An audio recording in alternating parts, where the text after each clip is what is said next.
long held promises precision endonucleases. So alongside other technologies like antisense oligonucleotides, ASOs, or RNAi, silencing RNAs, RNA cleaving catalytic DNA and RNA have been proposed as reagents for targeted knockdown of transcript coding for disease-associated proteins. And they might be of particular interest where sort of small molecule drugging approaches, for example, failed.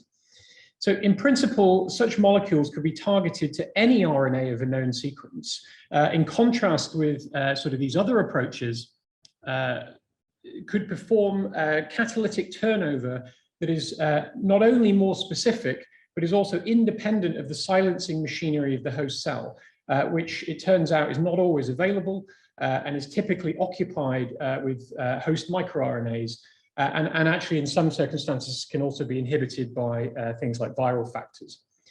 So functional oligonucleotide technologies, they're also just sort of in general very attractive for their ease of chemical synthesis and storage, generally low immunogenicity, but so far they've really been hampered by the sort of limitations of natural chemistry. So they have very poor biostability, they're rapidly degraded in serum and by intracellular nucleases, and some of their physicochemical properties pose problems for their sort of delivery and function under physiological conditions.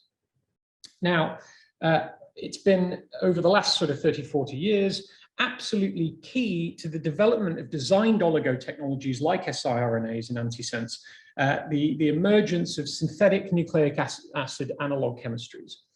So as I say, over the last kind of 30, 40 years, thousands of potential analogs have been explored with sort of modifications to the nucleobases, the ribose sugar, or replacing sugars with sugar congeners or alternative molecules, or modifying the phosphodiester backbone itself. Now, the subset of building blocks that can form artificial polymers in which sequence information can be usefully retained are collectively called xenonucleic acids in the field, or XNAs. Now, some of these chemistries have been used to improve the pharmacokinetics of oligo technologies, allowing, for example, tighter binding to RNA targets, or interactions with proteins to increase half-life in the body, or just simply to avoid cleavage by nucleases. And as I said, they've been absolutely instrumental in getting the first approved oligotherapeutics into the clinic. However, there's a big problem. These kind of modifications have potentially profound effects upon the structure of the building blocks, the sort of artificial nucleotide analogs, and the topology of polymers that can be made from them. So in general, while it's been possible to integrate these in sporadic modifications in DNA and RNA oligos, in general, it's been very challenging to incorporate them using polymerases, in particular at sort of full substitution, with sort of all four building blocks replaced with analogs. So arguably, the most studied RNA cleaving DNazyme in the field is this molecule on the left. It's called the 1023 ribozyme. It comes from Jerry Joyce's lab at Scripps in the 90s. It has sort of this architecture of kind of two substrate recognizing binding arms flanking a kind of a catalytic core. And the binding arms just simply recognize RNA by sort of Watson-Crick complementarity. So although it typically kind of gets represented as a kind of loop like this, we now know through several decades of sort of medicinal chemistry and now some structures of related molecules like this one here, that in fact it has a kind of fairly sophisticated structure, in this case a sort of pseudoknot, with a range of canonical and non-canonical base pairing. And a similar level of sophistication is sort of been seen in other small oligocatalysts, like this sort of RNA ligating enzyme at the bottom.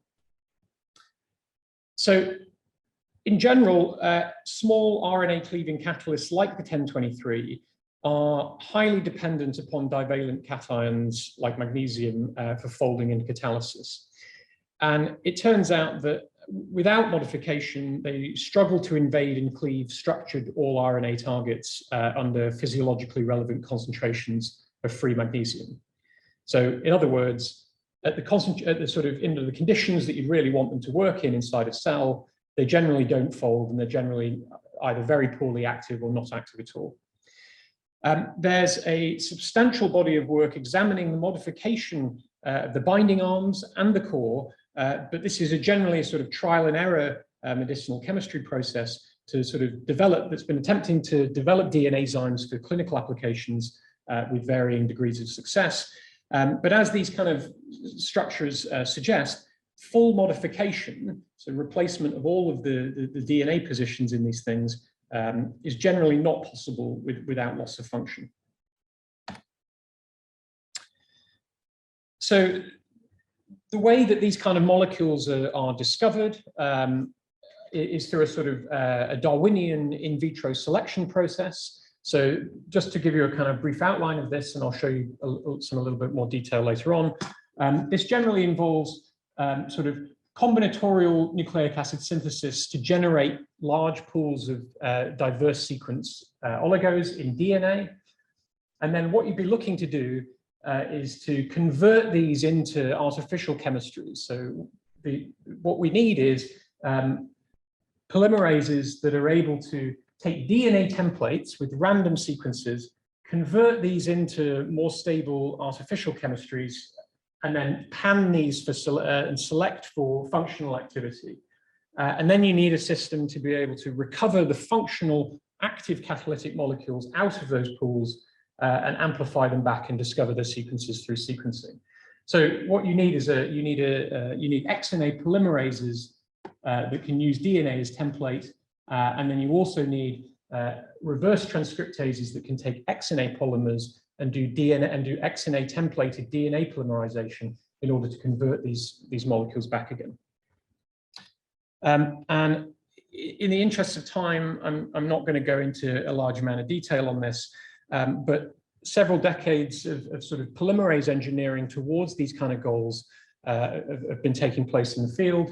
There's some decent reviews out there, but just to kind of give you the broad overview, people have been looking at sort of modifying some of the major families of polymerases in eukaryotes, and there's sort of varying degrees of success using molecules like TAC or molecules like TGO and KOD, which are polymerases from thermophilic archaea.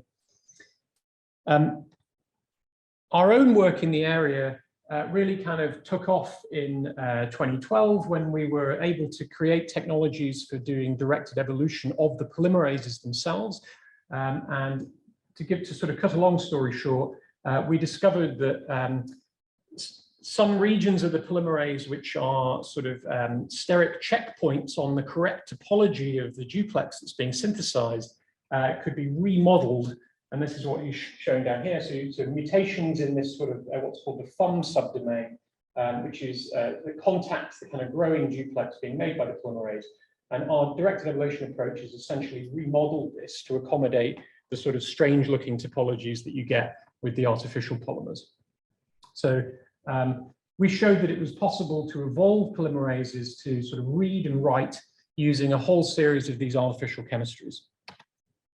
And again, I won't really go into a great detail on it, but we were able to discover reverse transcriptases for XNAs by doing some covariance analysis and identifying sort of networks of allostery that you could sort of pick and prod in order to kind of remodel parts of the polymerase. And we ended up being able to discover one or two positions that gave you sort of a promiscuous reverse transcriptase effect. So that was some time ago now, but that really opened up the possibility of then doing this kind of Darwinian test tube evolution using sort of fully artificial oligos. So the way this works is we can then synthesize libraries of diverse sequence XNAs, okay? We can so you destroy the DNA and you produce a library of variants of XNA that potentially fold. But appended onto these is short pieces of RNA, which can double as a substrate for RNA cleavage. So in this instance, so here is an XNA sort of successful example where it will fold up and cleave the RNA. You can then just sort of separate on the basis of size. You now have the ability to sort of reverse transcribe that XNA back to a piece of cDNA, amplify it using standard workups, and then either go back into another cycle with the introduction of mutations in order to sort of allow that to improve in a sort of Darwinian fashion, or you can deep sequence the DNA at that point. There are technologies being developed to attempt to do deep sequencing using XNAs directly, but at the moment that's very challenging. So it sort of behooves us to be able to convert back into DNA for sort of half the cycle in order to sort of access standard technologies. But the beauty of this is that you are, not only are you sort of selecting for things that are already fully modified, so you don't have to go through a sort of medicinal chemistry process after the fact to stabilize them if serum stability is your goal, but you're also selecting in the artificial chemistry. So that opens up the possibility of selecting for folds which can't be made by DNA or RNA. So we use those sort of systems to establish that really a whole series of artificial chemistries can support the evolution of catalysis. But we were sort of slightly disappointed to discover that although some of these chemistries were indeed biostable, you could dump them into serum and they wouldn't be degraded rapidly. In general, the RNA cleaving catalysts that we made still required high levels of magnesium for function, which is the problem with sort of DNazymes of old. We reasoned that this might have been because in our sort of first attempts, we'd been quite lenient with the sort of selection pressure step of the Darwinian cycle. We'd used high magnesium buffers in the selection to sort of encourage more folds to be possible, and we'd used sort of long reaction times. So it might have been that we've been a little bit too lenient and sort of allowed or failed to enrich very highly active, very stable structures at the expense of sort of slower molecules. So we went back to the drawing board a little bit, and using one of the sort of more promising chemistries that we had at our disposal called FANA. So that has this is a 2' fluorinated arabinose sugar in the backbone instead of ribose. So that is a chemistry that has some very useful properties. It's able to base pair with RNA incredibly tightly. And due to it, it's got this sort of what's called an O4 endo sugar pucker, or sort of east conformation of the sugar, rather than sort of DNA's C2 endo conformation. And that is it's getting into a bit of hardcore chemistry, but that positions the fluorine to be able to do sort of pseudo hydrogen bonding. The bottom line is it stabilizes binding to complementary nucleic acids and makes it very tight. But it's also capable of doing some incredibly tight self pairs as well. So we reasoned that this chemistry might be a good one to allow it to fold, to produce folds which, for the catalytic core, which wouldn't require as much magnesium to keep them stable. But it's also a chemistry for which all four of the sort of the FANA nucleotides and the phosphoramidites for solid phase synthesis are available commercially. So that led us to performing our sort of directed evolution method using FANA and going a little bit tougher on the selection system yielded this molecule here, which we call the FR61 catalyst. Okay, so this is a folded piece of FANA. Okay. It's got that sort of DNazyme-like architecture. It's got a sort of small folded catalytic core, and recognizes its substrates. It's sort of straightforward Watson-Crick pairing. So that's a piece of RNA which happens to be from the Ebola genome, and it's able to cleave it really site-specifically. So it produces sort of two products. You can see this is a urea page gel. So you're seeing oligonucleotides differing by 1, 2, 3, 4 nucleotides, and I'm going to show you a few sort of gels a bit like this coming up. But basically, you can see when you add the enzyme, the substrate produces a cleavage product. You aren't seeing the other cleavage product because you've got a fluorophore on one end, but you can see it's incredibly site-specific. The rate is pretty comparable to sort of oligocatalysts in general. It's not as quick as protein catalysts, but it does cleave more or less to completion in sort of an hour or so, or less. This is under sort of optimized high magnesium, high pH, but I'll get to that in a moment. But crucially, it's able to also perform sort of multiple turnover reactions. So it sort of fits the biochemist's textbook definition of a true enzyme. I won't get into it in enormous detail, but we've been able to sort of establish the kind of chemistry that this thing is catalyzing. And in general, it's performing sort of phosphoryl transferase chemistry, rather like DNA enzymes and ribozymes of old. So basically, it sort of it deprotonates. This is the RNA substrate. It deprotonates a hydroxyl group close to the scissile phosphate group, and does sort of inline nucleophilic attack, which results in the phosphate rearranging to yield a cyclic phosphate intermediate on one of the substrates, and we could sort of confirm that with mass spec and a sort of phosphatase protection assay. But what got us really excited was to discover that this FR61 catalyst, so this results at the bottom here, in comparison with our sort of previous best FANA enzyme, which is called FR17, top two results, which is the same sort of, this is the same sort of story you get with DNA enzymes, that in general they need sort of higher than neutral pH. So the red dashes show you sort of the physiologically relevant condition. So in general, the sort of the old XNA enzymes and the older DNA enzymes generally need sort of above neutral pH to get decent activity, and they generally need sort of unrealistically high levels of magnesium. So you can see as you drop below 10 and approach physiologically relevant magnesium, the activity drops off. But we were terribly excited to discover this new enzyme. Not only does it have a sort of very broad activity across a range of pH, but it actually sort of almost peaks at physiological pH. And although we do see that it is magnesium dependent, you sort of the activity does drop off as you drop the magnesium. At physiologically relevant levels, it still has sort of 80+% of its activity at higher pH.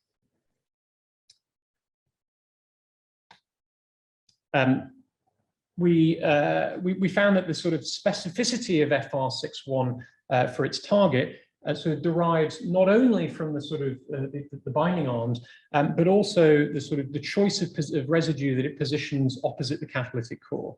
So it is reasonably sort of tolerant of the sort of dinucleotide pair immediately flanking the cut site, but at this sort of +1 position, you can see it has a sort of absolute requirement for an A at that position. So we wondered whether this could be explored for sort of allele-specific RNA targeting. Now, the oncogene KRAS doesn't really need much for an introduction to this audience. It is a hotspot of mutation which you can find in a whole range of aggressive cancers, and in particular mutations at what's called the codon 12 position in KRAS is a particular culprit. And of those, in a number of aggressive cancers, it turns out it's mutations to an A, so G to an A mutation within the codon 12 is the culprit. So we've been able to show that you can take the catalytic core of FR61 and graft it onto reprogrammed binding arms. And these are just a couple of enzymes which target different parts of KRAS. As we retarget it, we find that we do. So this is the grey is in each case is the parent enzyme under physiological conditions. We found we lose a little bit of activity, not loads sometimes, but in general we are able to retarget this thing, so it's fairly modular. And then if we position if we position the enzyme such that G to A mutation lies in the correct position opposite the catalytic core, we found that we've been able to engineer an enzyme that can target the G12D mutant of KRAS RNA highly specifically. So you can see this time, so we got away with it here a little bit, but in this case, we see we actually lost a lot of activity upon retargeting. So we went back to we took that catalytic core sequence and performed a few more cycles of that sort of directed evolution. That's the sort of power of the method. So we performed a kind of maturation experiment, and we were able to discover just a handful of mutations that essentially restore that activity back to the parent, the level of the parent, within just sort of a couple of months of experiments.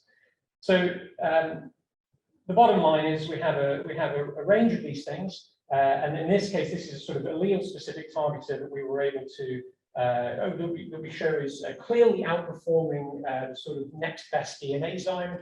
That's shown by the sort of cyan line on the chart here. It's barely active against KRAS, struggles to invade the sort of the very structured part of the RNA of KRAS. We could further add some extra embellishments.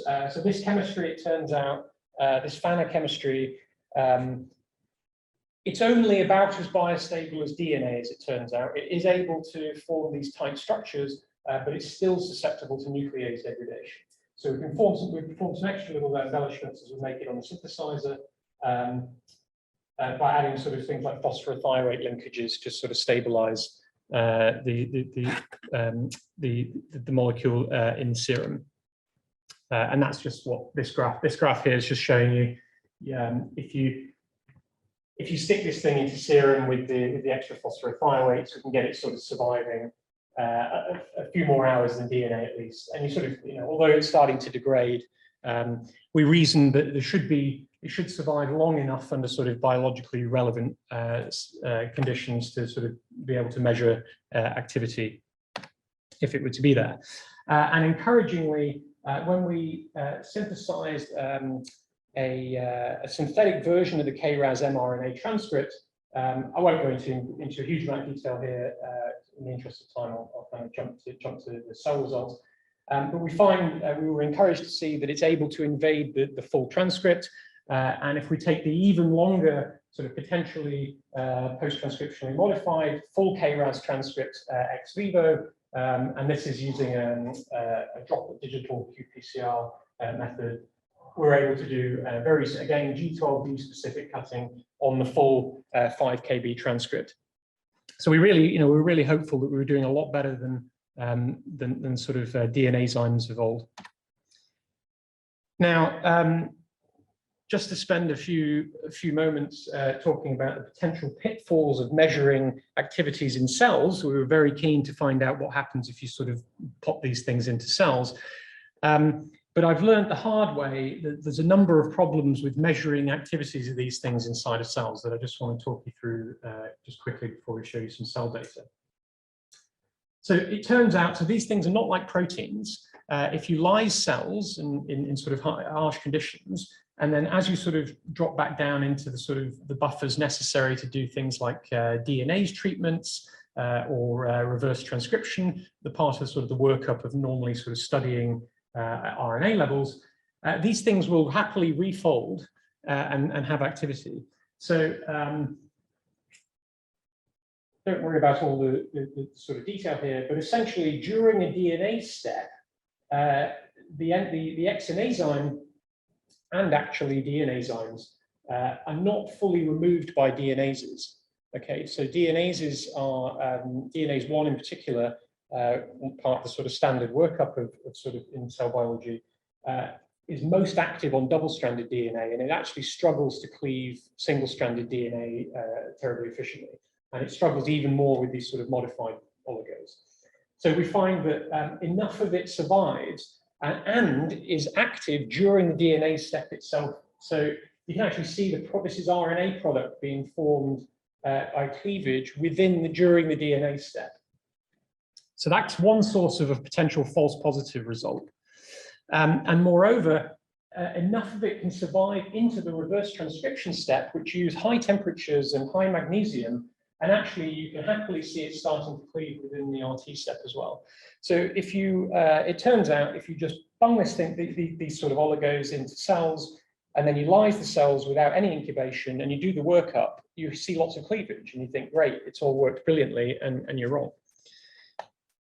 So what can be done about it? So again, I apologize for the sort of complexity of this here, and I'll just point out the sort of important bits. And if anybody's interested, we can sort of revisit it again at the end. But essentially, I found that it was absolutely crucial that you do an RNA purification step, basically. And nothing but sort of these kind of QIAGEN RNeasy kits would really do it. Many of the sort of standard workups for doing RNA purification would co-purify the oligos with it, leaving it in the same position again. But luckily, the sort of the QIAGEN set, which uses sort of charged resin to isolate RNA, with a bit of extra washing, you can get the oligos off. So that's what you're sort of seeing here. So there is the FANA. This is the FANA XNA enzyme in the unpurified step. And to add a further kind of source of false positive, it turns out that without the purification, not only do you see that kind of cleavage in the workup, but it also specifically inhibits the RT step itself. So presumably the RT polymerase will sort of hit the oligo bound onto the RNA, and the blue bars are showing you a sort of a kind of cleavage effect as measured by qPCR. So in the unpurified, you can see the enzyme is there, but there's no substrate being cleaved. So a cleavage product you see up here, okay? And yet it looks in qPCR very much like QC knockdown, okay, which is not the case. But if you go ahead and purify without incubation, just to reassure us, we don't really see knockdown. We've successfully removed the enzyme, no substrate, don't see any knockdown. But then if we incubate, and this is just a short incubation, we happily sort of see things being cleaved, and then to verify it with the serum gel cleavage product appearing. So that was an incredibly painful sort of couple of years of learning the hard way that you need to be very careful how you measure the knockdown in these things. The next pitfall is that you also need to be incredibly careful at distinguishing antisense effects, okay? So the induction of molecules like RNase H, which is what happens with sort of ASOs, distinguishing this from true catalytic activity. So in order to do that, you need a really good control molecule. So again, long story short, we screened sort of mutations of the catalytic core, discovered residues that completely kill activity, but don't kill the affinity for the substrate, okay? And again, I'll jump past it a little bit, but RNase H assays on the sort of active and inactive, so this is the active molecule, inactive, and you can see a pattern of RNase H cleavage. It doesn't cleave RNase H, incidentally, as effectively as DNA does. So this is a DNA enzyme equivalent that I'm also going to show you some data on. That DNA, a DNA enzyme activates RNase H, gives you an antisense effect like crazy. So you can see there. The FANA, not so much, but you do see one. Okay, so onto a little bit of cell data. Right, so at this stage, I should say, we're really just focusing on whether we see bona fide catalytic activity in vitro inside cells. Given the sort of pitfalls that I've just shown you, I believe this has never really been unequivocally demonstrated inside cells before for an oligocatalyst. There is a claim last year in Nature Chemistry from a rival lab using a sort of modified DNA enzyme, but we have some data that rebuts this, and that will be coming out shortly as a matters arising. So really we're just really at the sort of first steps here. We wanted to just deliver XNA enzymes into cells by electroporation in a sort of controlled way and measure knockdown by we have a droplet digital qPCR assay. So if you're not familiar with droplet digital, it's a sort of it's an endpoint assay that's a bit more sensitive than qPCR. And sort of it's a bit less prone to some of the errors that you get with qPCR.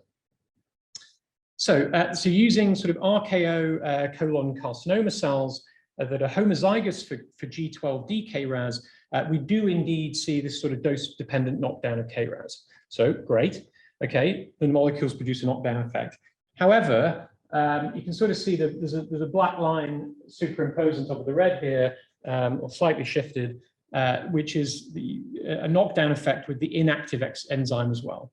Okay, so that's sort of telling us that there is an antisense type mechanism at play here that's probably RNase H dependent, but you can see that there is a difference in the dose response curves. So we wondered, is what we are seeing both mechanisms at work at once, but at high concentrations, the antisense effect dominates, and at low concentrations, there's bona fide sort of XNA enzyme-mediated catalysis dominating. And indeed, if we transfect at lower doses and look at the duration of the effect, we actually do see, so we do then see a clear difference. So the active, so it turns out there's another complication that after electroporation, we just buffer alone. This is the white squares.